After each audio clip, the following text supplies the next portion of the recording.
नमस्कार, मैं सुभाष, संपादक इंडिया पोस्ट। आज हम बात करेंगे राज्य सूचना आयोग में जो द्वितीय अपील है वो अपील कैसे करें। सबसे पहले जब हम आरटीआई लगाते हैं किसी भी विभाग में, जानकारी नहीं मिलती, गलत मिलती है या अधूरी मिलती है, तो हम उसी विभाग के वरिष्ठ अधिकारी को प्रथम अपील करते हैं। प्रथम अपील के बाद भी यदि जानकारी नहीं मिलती तो इसके बाद राज्य सूचना आयोग में दूसरी अपील की जाती है। दूसरी अपील कैसे करें इस पर हम चर्चा करेंगे। तो दूसरी अपील के बारे में मैं कुछ जानकारी आपको दूंगा। देखते हैं दूसरी अपील कैसे होती है। सबसे पहले वही तरीका, हम प्लेन पेपर लेंगे और उस पर लिखेंगे द्वितीय अपील। फिर ये अपील मुख्य सूचना आयुक्त को संबोधित होगी। सेवा में मुख्य सूचना आयुक्त, राज्य सूचना आयोग, और जिस भी स्टेट में हमने ये अपील करनी है वहाँ का पूरा एड्रेस इसमें हम डालेंगे। यदि हम केंद्र सरकार के किसी मामले में अपील करेंगे तो हम केंद्रीय जन सूचना अधिकारी बीकाजी कामा प्लेस और जो भी एड्रेस है दिल्ली, वहाँ हम डालेंगे। विषय में हम लिखेंगे द्वितीय अपील। इसके बाद अपीलकर्ता जो आवेदक है जिसने आरटीआई मांगी थी वो अपना नाम और पूरा पता यहाँ लिखेंगे। फिर अपील विरुद्ध किसके खिलाफ हमने अपील करनी है, जाहिर सी बात है वो जन सूचना अधिकारी। और फिर हम जो जानकारी हमने मांगी है, यहाँ जो हम अपील करेंगे उनका पूरा एड्रेस भी हम उस ऑफिस का देंगे जहाँ से हमने जानकारी मांगी थी। फिर इसमें जो जानकारी हमने मांगी है उस जानकारी का पूरा विवरण, कब आवेदन लगाया और क्या क्या हमने पूछा था। उसके बाद प्राप्त सूचना, यदि हमें कोई जानकारी मिली है तो उसकी यहाँ विवरण हम देंगे। इसके बाद यदि नहीं मिली तो भी हम यहाँ लिखेंगे कि हमें कोई जानकारी प्राप्त नहीं हुई। उसके बाद प्रथम अपील के तथ्य, क्योंकि प्रथम अपील भी हमने की होगी, प्रथम अपील अधिकारी ने कोई सुनवाई की है तो उसके बारे में यहाँ हम जानकारी देंगे।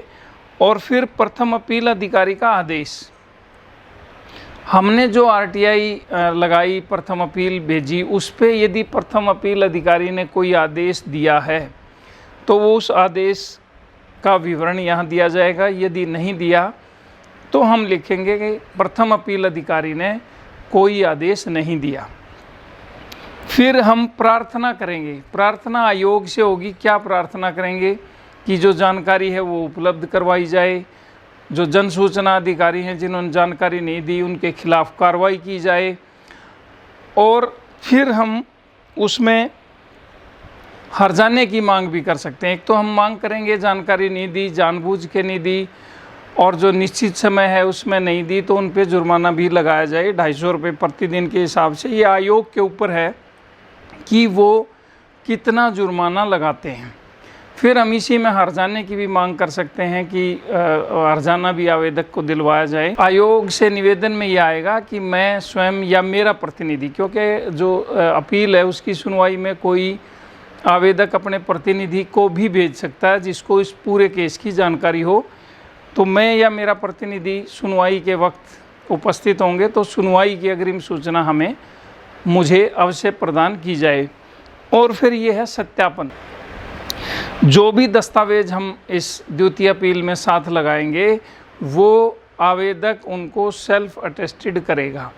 इसके बाद दिनांक, किस तारीख को हमने भेजनी है, और जो साथ में क्या क्या डॉक्यूमेंट्स लगाए हैं जैसे सूचना आवेदन की फ़ोटोकॉपी, फिर कोई लेटर आया है या कोई पीआईओ जन सूचना अधिकारी ने कोई जवाब दिया है तो उसकी कॉपी, और जो प्रथम अपील है उसकी फ़ोटोकॉपी, और प्रथम अपील अधिकारी ने कोई सुनवाई की है तो उस जो भी लेटर है, नोटिस है, उसकी फ़ोटोकॉपी हम साथ लगा के और ये राज्य सूचना आयोग है उसमें हम भेजेंगे।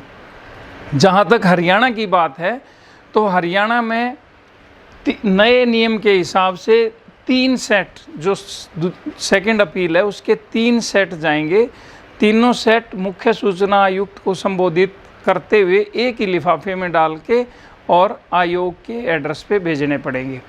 तो 3 सेट जाएंगे, मुख्य सूचना आयुक्त के नाम से जाएंगे और ये सारे डॉक्यूमेंट्स लगा के हम सेकंड अपील करेंगे।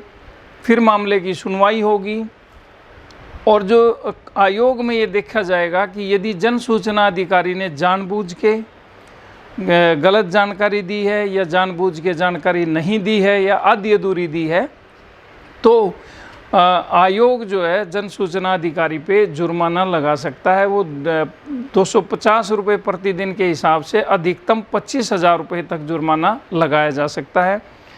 ये जुर्माना अधिकारी की तनख्वाह से कटेगा और सरकार के खजाने में जमा होगा।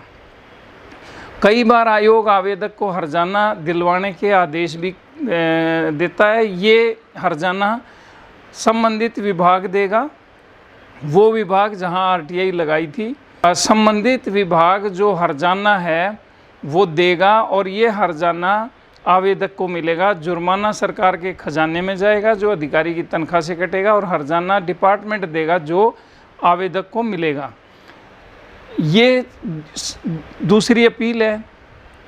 और जो आयोग का फैसला है, यदि वो आवेदक को आयोग का फैसला मंजूर नहीं है तो आयोग के फैसले के खिलाफ हाई कोर्ट में अपील की जा सकती है। इसमें एक और बात मैं क्लियर कर दूं कि जो आयोग है वहाँ कोई निश्चित समय नहीं है सुनवाई के लिए। जैसे आरटीआई जब हम एप्लीकेशन भेजते हैं तो 30 दिन के अंदर अंदर जवाब पीआईओ देगा, यदि नहीं देता तो हम अपील करेंगे और अगले 30 दिन यानी 1 महीने के अंदर हम प्रथम अपील करेंगे और जो प्रथम अपील अधिकारी है वो 30 दिन के अंदर अंदर फैसला देगा। और विशेष परिस्थिति में प्रथम अपील अधिकारी 45 दिन के अंदर फैसला देगा और यदि 45 दिन के अंदर फैसला नहीं आता तो 46वें दिन एप्लीकेंट राज्य सूचना आयोग में दूसरी अपील कर सकता है। लेकिन आयोग में कितना समय लगेगा ये कोई निश्चित नहीं है।